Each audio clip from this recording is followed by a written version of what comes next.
রেস্তোরাঁ কোন ভাষার শব্দ? ফরাসি।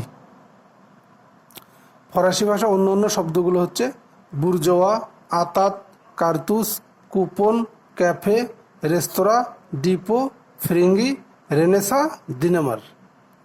তো ফরাসি শব্দ মনে রাখার একটা সহজ কৌশল হচ্ছে কাকু রেডি। কাকু রেডি। কাকুতে হলো কার্তুস, কুপন, কার্তুস, কুতে কুপন, ক্যাফে। রেডিতে রেতে রেস্তোরাঁ, রেনেসা, ডিতে ডিপো। তাহলে ফরাসি শব্দগুলো কি কি?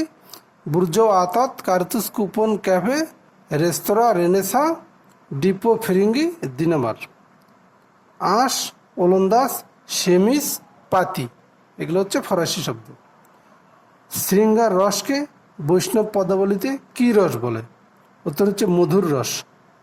শৃঙ্গার রসকে বৈষ্ণব পদাবলিতে বলা হয় মধুর রস। এই মধুর রসের অপর নাম হচ্ছে পররস।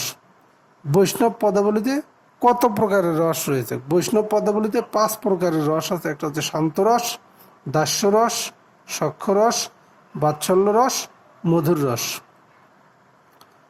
আমরা এখন পড়ব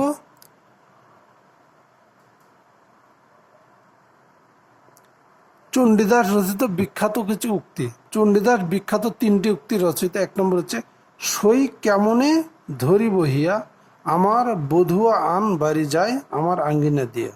এই উক্তিটি রচয়িতা হচ্ছে চণ্ডীদাস। আরও 2টা বিখ্যাত উক্তি আছে তার। সবার উপরে মানুষ সত্য তাহার উপরে নাই, সই কে বা শুনাইল শ্যাম নাম। তাহলে এখানে এটা আমরা সহজভাবে মনে করতে পারি সবার সই। এই সবার সই থাকলে বোঝা যাবে এটা রচয়িতা হচ্ছে চণ্ডীদাস। সবার মানে সবার উপরে মানুষ সত্য তাহার উপরে নাই।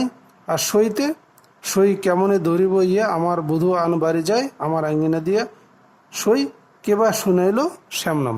ধন্যবাদ সকলকে। আসসালামু আলাইকুম।